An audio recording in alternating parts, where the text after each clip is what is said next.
Welcome to the bird media. నేను మీ Pavan Krishnamurthy. Jadcherla Congress party MLA Anirudh Reddy గారు పవన్ కళ్యాణ్ మంత్లీ ప్యాకేజ్ స్టార్లో అయ్యాడు.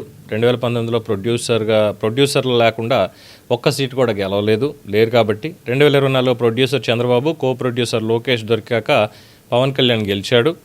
నా కుటుంబం పెద్దదైందని ఇప్పుడు కొత్త ప్రొడ్యూసర్ మోడీని తెచ్చుకున్నాడు. వీళ్ళకన్ను తెలంగాణ భూముల మీద పడింది, ఆంధ్రాలో భూములకి రేట్లు లేవు. తెలంగాణ వాళ్ళకి నరదిష్టి అన్న ఇతన్ని పార్టీ నుండి పోటీ చేసి తెలంగాణ వాళ్ళకి సిగ్గుండాలి. ఇది జడ్చర్ల ఎమ్మెల్యే అనిరుద్ రెడ్డి మాట్లాడినటువంటిది. ఒకసారి మీరే వీడియో చూడండి. ఇప్పుడు పవన్ కళ్యాణ్ ఏమన్నాడు? నరదిష్టి తెలంగాణ వాళ్ళని అన్నారు. నిలబడేటోళ్ళకి సిగ్గుండాలి. తెలంగాణ ప్రజలని మనని అందరినీ నరదిష్టి, మన కన్ను మంచి కాదన్న ఆయన పార్టీ నుంచి నిలబడ్డారంటే మీరు అర్థం చేసుకొని. అయినా కానీ ఆయన ఒక యాక్టర్. ఈ యాక్టర్స్ ఎట్లుంటారు? ప్రొడ్యూసర్స్ కోసం వెతుకుతుంటారు. అంటే ప్రొడ్యూసర్స్ పైసలు పెడితే యాక్టింగ్ చేస్తారు. 2019లో వితౌట్ ప్రొడ్యూసర్ పోయినాడు, ఒక సీట్ గెలవలేదు. దాని తర్వాత 2024లో ఒక ప్రొడ్యూసర్ చంద్రబాబు నాయుడుని వెతుకున్నాడు, కో ప్రొడ్యూసర్ లోకేష్ ని వెతుకున్నాడు, గెలిచిండు. మళ్ళీ ఇప్పుడు ఏం చేసిండు? అక్కడ అయిపోయింది. Monthly package star, Pavan star అని పేరు తెచ్చుకున్నాడు. ఇప్పుడు నాకు అది సరిపోతలేదు, నా కుటుంబం పెద్దది, ఎట్లా అని చెప్తే ఇప్పుడు కొత్త ప్రొడ్యూసర్ ని వెతుకున్నాడు. ఆయన పేరు మోడీ. ఆ మోడీ ప్రొడక్షన్ లో ఇప్పుడు తెలంగాణకు రావాలని అనుకుంటున్నారు. మళ్ళా ఇది హై బడ్జెట్. కొన్నిసార్లు హై బడ్జెట్ 1000 కోట్లు పెట్టినవి కూడా 50 కోట్లు రావు. సో ఈ హై బడ్జెట్ గెలుస్తారా ఓడిపోతారా అనేది ప్రజలు నిర్ణయించాలి. ముందు ఆ ఈగో ఎందుకు ఆయన అడ్డం పెట్టుకున్నా అట్లా. నేను కూడా ఆయన ఫ్యాన్. చిరంజీవి మూవీ చూస్తాను, బాలకృష్ణ మూవీలు చూస్తాను. ఏ మూవీ బాగుంటే ఆ మూవీ చూస్తాం. తెలంగాణకి వచ్చిన తర్వాత మళ్ళా ఆందోళన కన్ను మన తెలంగాణ పైన పడ్డది. మన భూముల రేట్లు ఎక్కున్నాయి, ఆంధ్ర భూముల రేట్లు తక్కున్నాయి. వాళ్ళు బెంగళూరు, కర్ణాటక పోతే బతకలేరు. తెలంగాణ కోసం మనం అమాయకున్నాము. వాళ్ళు ఏమన్నా నరదిష్టాన్ని అన్నా కానీ మనం పడి వింటున్నాము. కాబట్టి మన దగ్గరకు వస్తున్నాం. తెలంగాణ ప్రజలే దీని గురించి ఆలోచించాలని తెలియజేస్తారు. చూసారుగా, ఈ మనిషే గతంలో పవన్ కళ్యాణ్ గారి హరిహర వీరమ్మలు కావచ్చు, ఆ తర్వాత వచ్చినటువంటి ఓజీ కావచ్చు, మెయిన్లీ ఓజీ సినిమా అప్పుడు సినిమా ఫ్లాప్ అయిపోయింది. నేను పవన్ కళ్యాణ్కి చాలా పెద్ద అభిమానిని, 1000 రూపాయలు పెట్టుకున్న టికెట్, సినిమా ఫ్లాప్ అయిపోయిందని డే 1 నుంచే మొదలుపెట్టాడు. అభిమానమే అలా అని చెప్పి ఇంకోటి కాదు కదా అని. అలాగే కేసునిపల్లి శంకర్పల్లి దగ్గర డ్రైన్ దానికి వెళ్ళి కొబ్బరి చెట్లు పాడైపోయినప్పుడు చాలా అన్యాపదేశంగా, మరి గతంలో కేటీఆర్ మాట్లాడినటువంటి మాటలు ఇవి చూసాం ఆల్రెడీ.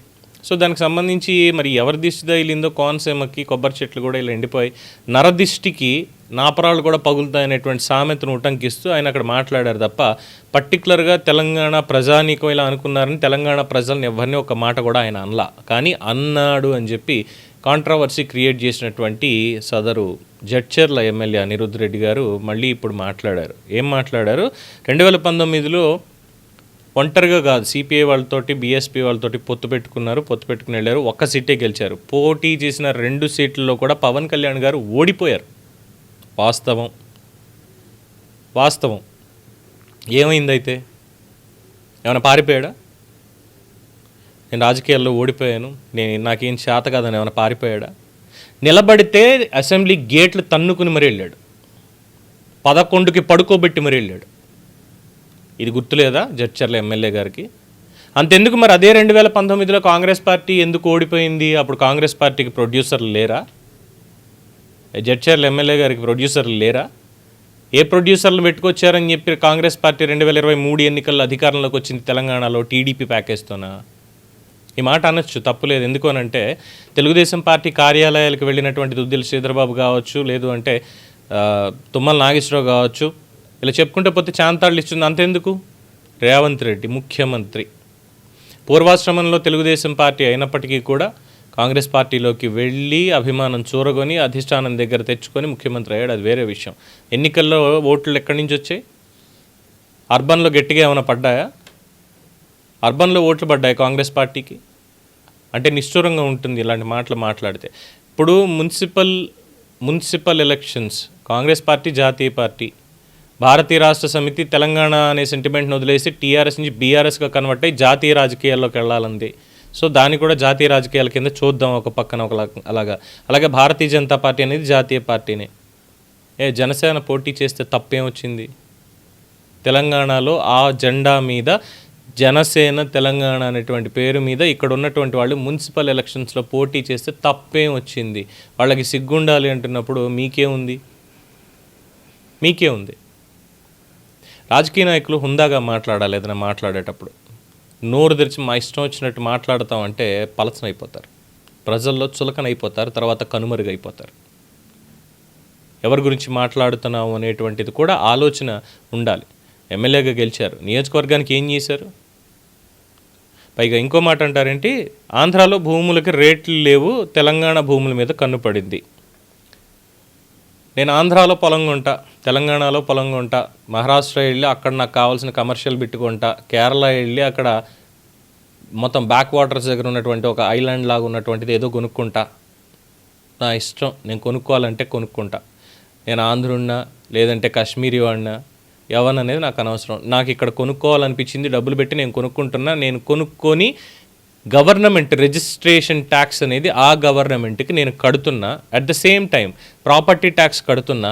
ఇది కొన్నందుకు గాను income tax, Indian income tax డిపార్ట్మెంట్కి నేను కడుతున్నా. ఏమడ్డొచ్చింది ఐడెంటిటీ ఇక్కడ? నాకు ఏమొచ్చింది? నేను కబ్జాలు చేశానా? ఇక్కడికి వచ్చి ఏమైనా కబ్జాలు చేశానా?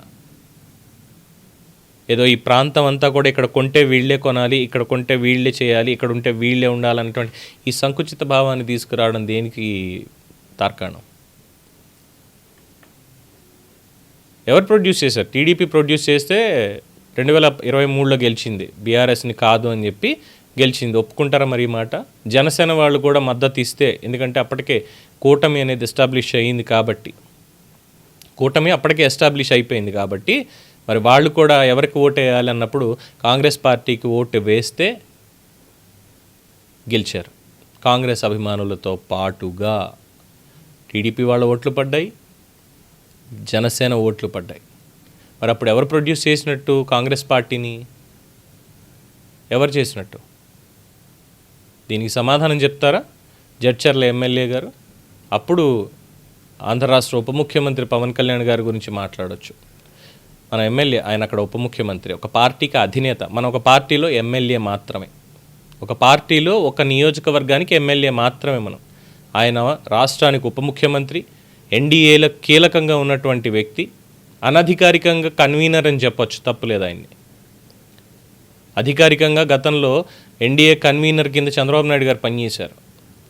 ఈసారి అనధికారికంగా, ఎందుకంటే కన్వీనర్ అన్నటువంటి మాట ఈసారి రానివ్వలేదు ఎవరికి ఏంటి అన్న దగ్గర, కానీ అనధికారికంగా కూటమిని కలిపి ఉంచుతున్నది పవన్ కళ్యాణ్ గారు. సో ఎన్డీఏ కన్వీనర్ అని కూడా ఆయన అనొచ్చు.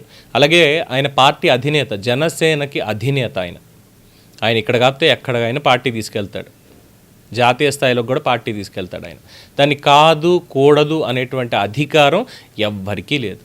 ఇది గుర్తుపెట్టుకొని హ్యాపీగా ఎన్నికలు ఉంటే వాటిని చూసుకోవడం బెటర్. మేము ఏం చేసామని చెప్పుకుని ఓట్లు అడుక్కుంటే బెటర్ తప్ప ఇలాంటి మాటలు మాట్లాడి ప్రజల్లో చులకనైపోవద్దు. దీని మీద మీ అభిప్రాయం తెలియచేయండి. చూస్తూనే ఉండండి ది బర్డ్ మీడియా.